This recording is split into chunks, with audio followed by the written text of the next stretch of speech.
Fields of Mistria has been out for almost 9 months now. Time sure does fly when you're spending all your time skirting responsibilities to play a video game. But hey, this is a judgment-free zone. So, if you're looking to disassociate from reality and put in more hours in Fields of Mistria, here are 12 tips for a better playing experience. These are building off my initial 11 tips, so go give that video a watch if you're interested. But without further ado, tip number 1 is to not worry about inventory space. At least when you're in the overworld. When you're in the depths of the mines, that gets a little tricky and that's completely different. If you leave things behind in the mines, well, it's anyone's guess as to what actually happens to them. Leave or exit the current floor you're on and poof, goes whatever was loaded there. But the same cannot be said for the rest of the town. You're running around deforesting the town, but your pockets are full, no big deal because your items will stay there forever. As in, you don't even have to pick them up again. But come on! Leaving things behind for convenience is one thing, but if you keep it up, that's just littering. So don't be afraid to chuck things all over town. It will be there when you're ready and have space. Along the same lines, still forage even if you don't have the storage space. Instead of just passing by a flower or forageable, pluck it up from the ground and let it just rot there until, again, you do have the time to collect it. This way, you'll give the area the opportunity to have more forageables to spawn without having to worry about if you have enough space. Sure, the town might get cluttered for a bit, but I say that gives the town character. I mean, we can't place furniture around the town, so might as well find some way to leave your mark. My next tip is for those who are tired of repeatedly going out and collecting materials. It's something we just all have to do. It's inevitable. You can't avoid it because you can't advance in the game unless you single-handedly rid Mistria of all its trees and depleted the mines. But you can just buy the materials at the carpenter shop. And yes, this does need to be stated because it might be painful. And trust me, I fully understand. I mean, it's just the principle of it. We have wood and stone at home. We don't need to buy it. Only wood and stone is not as expensive as you would think. So if you do have the extra money, I would not hesitate to just throw money at Landon and get on with your projects. But that's just me.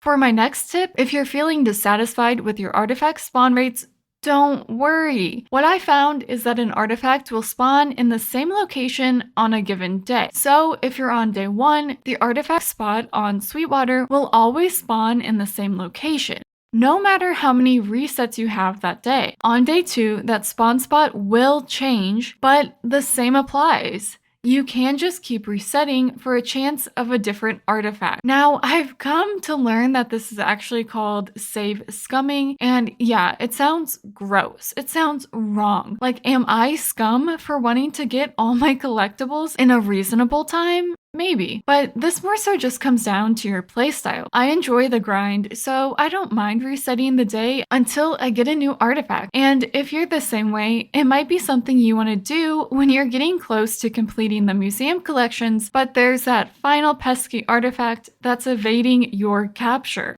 After all that hard work around town, tip number 5 can help you relax. This is more of a reminder. But again, if you're like me, it's a much needed reminder. Don't forget about the bathhouse. Don't sleep on it, okay? Not only do you get some free uses, but the price to bathe is relatively cheap. It's 100 T, and this price increases by 200 T after each use. Yeah, you can even bathe multiple times a day, just like in real life. How immersive.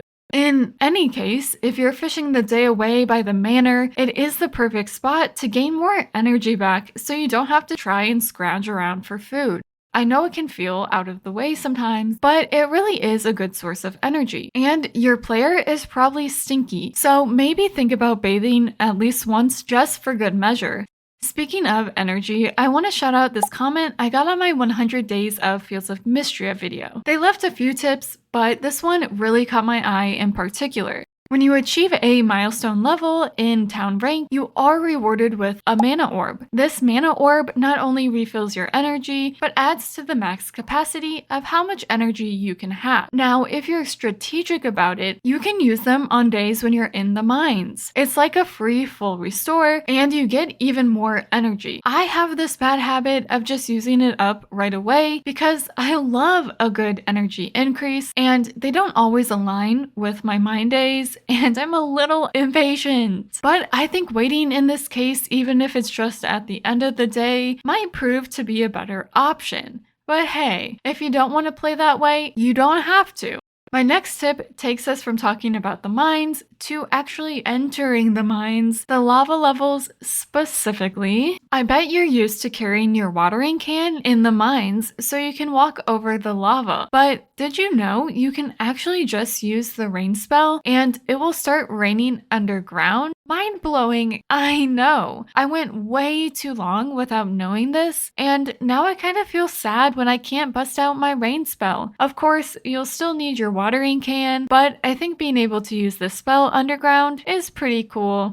For my next tip, we're staying right here in the mines. And this tip is to just revisit old mine levels. Now, this is more applicable to those who haven't started at this latest update, but it is probably best practice depending on the upcoming patch notes. But more specifically, one of the recent updates added new items in the mines. As someone who has reached the current bottom of said mines, I had no reason to go back on through those earlier levels. But then I was collecting supplies, and oh, there were some new recipes to collect, which makes revisiting the mines worthwhile. Now, moving out of the mines, my next tip is for perks. You're able to turn them on and off, and you might find it helpful to turn some of them off. I know this does sound counterintuitive. I mean, if there is a perk, I know I want it, but take the blacksmith perks, for example. There are different infusions like speedy or lightweight. The same applies to cooking and crafting.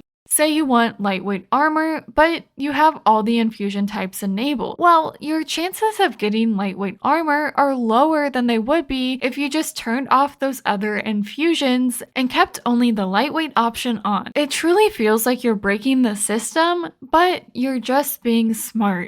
Staying on the topic of perks, my next tip is to not hunt for legendary bugs until you get that legendary bug perk. Of course, you can bug hunt to your heart's content, but trust me, I hunted for the spring legendary bug for 6 hours. 6 hours! That's almost a full workday of me just running around Hayden's farm for the bug. And sure, that might be more of a reflection on me that I would spend my time doing that. I can't exactly argue against that, but let me say, once I unlocked the legendary bug perk, all the rest of the legendary bugs were way easier to find. I spent nowhere near 6 hours hunting after that. It will not only save you time, but potentially your sanity.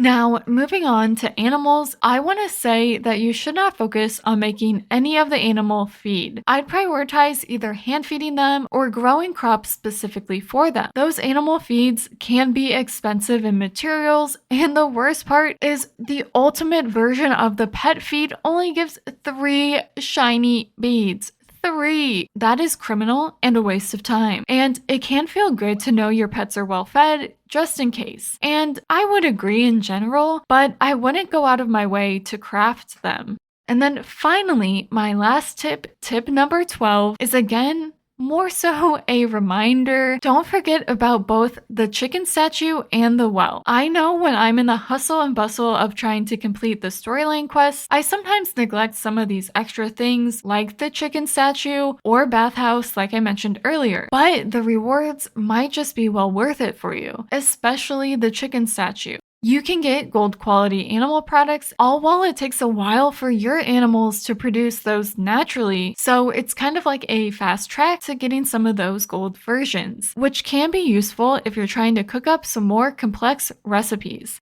with that, I am fresh out of tips. I'm excited to see the future updates for this game and see what more is added and what more tips I can pull out of this game. But until then, thank you so much for watching, subscribe if you like, and stay tuned for similar videos in the future. Bye!